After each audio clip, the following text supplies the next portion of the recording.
नमस्कार दोस्तों, बहुत बहुत स्वागत है एक बार फिर से आप सभी का आपके अपने इस YouTube चैनल विधिटेरिया में। दोस्तों मैं हूं एडवोकेट मंजीत त्रिपाठी। दोस्तों आज के इस वीडियो में हम लोग बात करेंगे कि क्या होम लोन का सेटलमेंट हो सकता है, क्या लोन अगेंस्ट प्रॉपर्टी का सेटलमेंट हो सकता है या किसी भी मॉर्गेज लोन का सेटलमेंट हो सकता है या नहीं।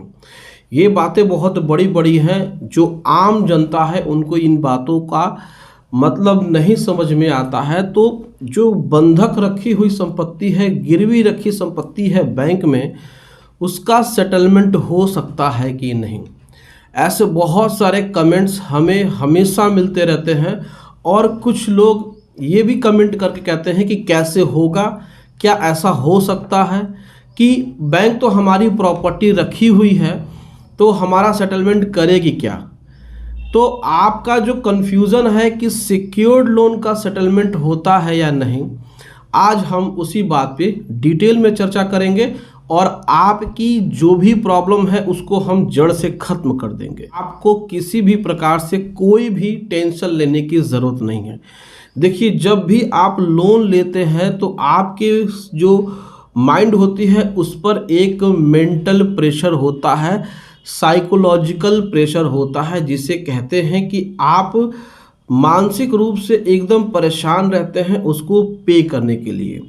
क्योंकि आप जो इस समय झेल रहे हैं, जो इस समय कोविड पेंडेमिक की वजह से आपके बिजनेस डिस्टर्ब हो गए हैं, आपकी इनकम डिस्टर्ब हो गई है, तो होम लोन हो चाहे कोई बिजनेस लोन हो, चाहे कोई भी मॉर्गेज लोन हो जिसमें आपकी संपत्ति लगी होती है, उससे लेकर के आप हमेशा चिंतित रहते हैं।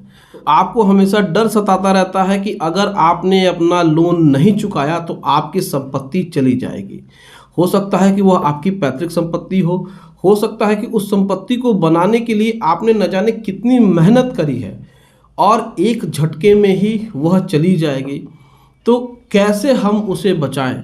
तो जो सिक्योर्ड लोन होता है, क्या उसका सेटलमेंट होता है कि नहीं। देखिए, आपको हम बता दें कि बैंक हमेशा आपके प्रॉपर्टी से कम ही लोन देता है। अगर आपकी प्रॉपर्टी की वैल्यूएशन 3 गुना है तो लोन आपको 1 ही गुना मिलेगा। यानी कि अगर आपकी प्रॉपर्टी 30 लाख की है तो आपको 10 लाख का ही लोन मिलेगा। ये जो कानूनी बात होती है, ये जो बैंकिंग लॉ होता है, उसकी मैं बात कर रहा हूँ।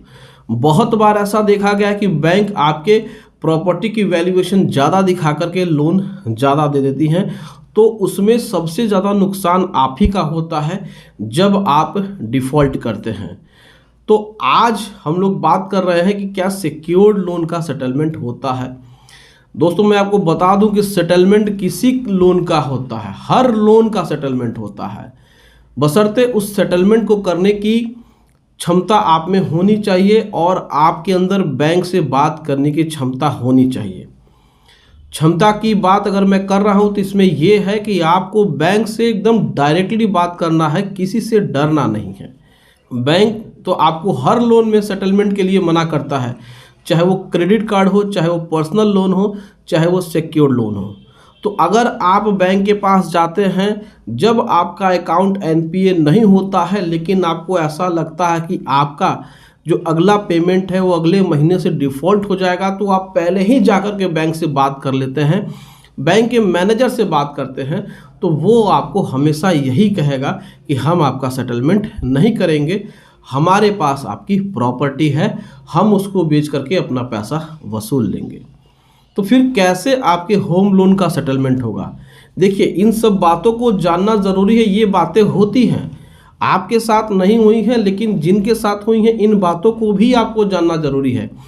जब तक आप इन बातों को नहीं जानेंगे तब तक आप बैंक से सही तरीके से बात नहीं कर पाएंगे। इस बात को आप हमेशा समझ के रखिए। बहुत सारे लोग कहते हैं कि आपने इस तरीके से बात कहा कि आप हमेशा चीज़ों को घुमा फिरा के, चीज़ों को घुमाया फिराया नहीं जाता है।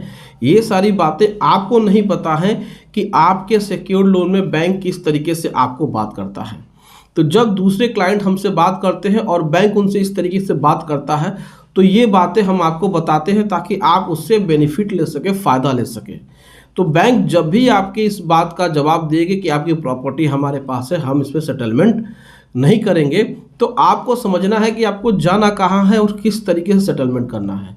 अब देखिए मॉर्गेज लोन का सेटलमेंट कैसे होता है। आपको पता ही है कि नीलामी हमेशा होती नहीं है। आपको पता है कि बैंक हमेशा संपत्ति को नीलाम नहीं कर पाता है। आपको पता है कि बैंक जब भी नीलामी करता है तो 1 ऑक्शन, 2 ऑक्शन, 3 ऑक्शन करता है, तो वो सेटलमेंट करता है, लेकिन उसमें आपको 10 से 20% छूट दे देता है और उसका पैसा उसको आसानी से मिल जाता है, तो वह आपकी संपत्ति को रिटर्न कर देता है। क्योंकि उसको प्रॉपर्टी बेचने में बहुत ही प्रॉब्लम होती है। एक तो पहले आपका वो न्यूज़पेपर में इश्तिहार देगा, फिर आपका ऑक्शन आएगा, ऑक्शन में कोई आया कि नहीं आया, किस तरीके से आया, तो इस तरीके से बैंकों का रिसोर्सेज भी खत्म होते हैं। तो इसीलिए बैंक सीधे सीधे कहते हैं कि हम सेटलमेंट करना चाहते हैं। और ये जो समय चल रहा है, यानी दिसंबर का जो महीना चल रहा है, दिसंबर के बाद से जनवरी, फरवरी, मार्च, ये 3 महीने पीक पे रहेंगे और सेटलमेंट बहुत ही धड़ल्ले से होगा। आप इस बात को जानिए। आप बैंक की हिस्ट्री उठा करके देख लीजिए, हर मॉर्गेज लोन में 10% को छोड़ करके 90% सेटल्ड होता है। अभी हम आपको बता दें कि पेंडेमिक की वजह से बहुत सारे लोगों के पास पैसा नहीं, तो बैंक सेटलमेंट कर रही हैं। बैंक भी चाहता है कि हमारे लोन का 90% भी हमको मिल जाएगा तो भी हम सेटलमेंट कर लेंगे। सेटलमेंट होता है, तरीका बस आपको आना चाहिए कि किस तरीके से आपका सेटलमेंट होता है। तो फिर वही तरीका है कि आपको इनके हेड ऑफिस में रिक्वेस्ट लेटर देनी है, इनकी रीजनल मैनेजर को आपको कन्विंस करना है और वहाँ से आप सेटलमेंट कर देंगे। देखिए बैंक आपके सेटलमेंट में कैसे सेटलमेंट करता है इसको भी जानना ज़रूरी है। आज हम आपको बता दें कि जो बैंक सेटलमेंट करता है वो क्यों करता है। देखिए प्रिंसिपल अमाउंट आपका 20 लाख का है, आउटस्टैंडिंग में उसने 25 लाख, 26 लाख, 28 जो भी बनाया है ऊपर के अमाउंट में, वो आपके पेनाल्टी और इंटरेस्ट को ही काटता है। उनका जो मूल मिल जाता है, उनका जो प्रिंसिपल उनको मिल जाता है, वही उनका सेटलमेंट होता है। तो इससे बैंक को नुकसान नहीं होता है। बैंक 10 लोग का लोन देती है, अगर एक का सेटलमेंट करती है तो 9 से अगर प्रॉफिट कमाती है तो उसका एडजस्टमेंट आपसे कर लेती है। बैंक को लगता है कि उसका पैसा उसको मिल जाएगा प्रिंसिपल, तो कोई दिक्कत नहीं है, सेटलमेंट होता है, ये बात तो तय है। बस इस बात को आपको कैसे रखना है बैंक के सामने, ये आपको आना चाहिए। नहीं तो सेटलमेंट तो सिंगल क्वाइन का भी नहीं होगा, आपके क्रेडिट कार्ड तक का नहीं होगा। लेकिन आपने बैंक को सेटलमेंट के लिए राज़ी कर लिया तो सेटलमेंट होता है, नहीं तो बैंक अपने से भी आपको ऑफर देते हैं कि आप हमारे साथ सेटलमेंट कर लीजिए। तो दोस्तों यह जानकारी आपको कैसे लगी, आप हमें कमेंट सेक्शन में कमेंट करके ज़रूर बताएं। दोस्तों वीडियो अच्छी लगी हो तो वीडियो को एक लाइक ज़रूर कर दीजिएगा, इसे अपने दोस्तों और रिश्तेदारों में भी शेयर कर दीजिएगा और हमारे चैनल को सब्सक्राइब करके हमें सपोर्ट ज़रूर प्रदान करिएगा। दोस्तों मिलते हैं अगली वीडियो में एक नए टॉपिक के साथ, तब तक आप अपना और अपने पूरे परिवार का ध्यान जरूर रखिएगा। Thank you so much. जय हिंद दोस्तों।